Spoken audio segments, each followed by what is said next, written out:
आप सुन रहे हैं महेंद्र पट्टा का मिक्स किया हुआ गाना। दोस्तों, हमारे वीडियो अच्छा लगे तो लाइक और सब्सक्राइब करना न भूलें। धन्यवाद।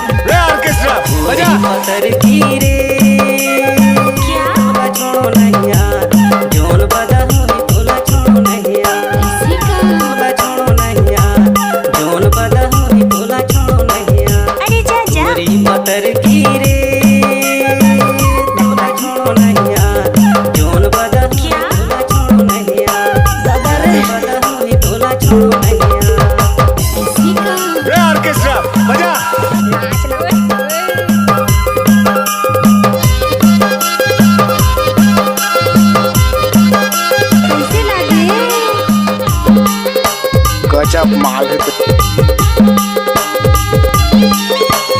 डीजे महेंद्र कुमार पट्टा। काकेश भाई काकर ही दाई दादा काकर ही सरकार है काकर ही सरकार। हमको कुछ बोले क्या? दाई दादा काकर ही सरकार है काकर ही सरकार। हमर दोनों खानदान हमर परिवार। अरे चाचा जोन बादा होई तोला छोड़ नहीं आ। जोन बादा होई तोला छोड़ नहीं आ। गोरी पतर की रे जोन बादा होई तोला छोड़ नहीं आ। जोन बादा होई तोला छोड़ नहीं आ। रे ऑर्केस्ट्रा बजा।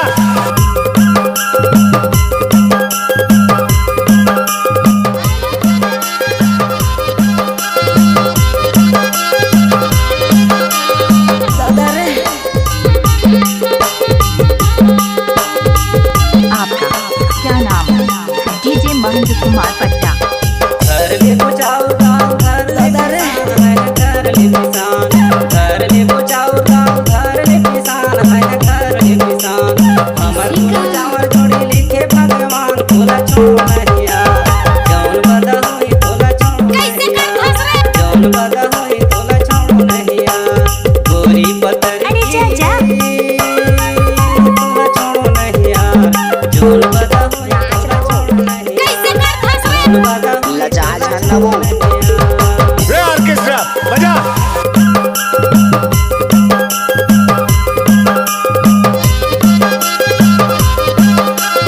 रे ऑर्केस्ट्रा बजा।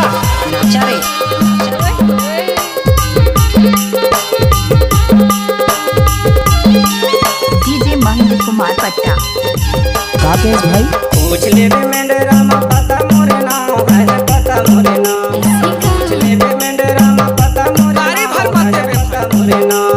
गाँव मोरे धवलपुर ईश्वर में कैसे लागे? रे ऑर्केस्ट्रा बजा। जोन बदा होई तोला छोड़ नहीं आ। जोन बदा होई तोला छोड़ नहीं आ। गोरी पतर की रे तोला छोड़ नहीं आ। जोन बदा होई तोला छोड़ नहीं आ। लजाज है ना वो। जोन बदा होई तोला छोड़ नहीं आ। गजब माल है। आपका क्या नाम है? डीजे महेंद्र पट्टा लगवाने वाले।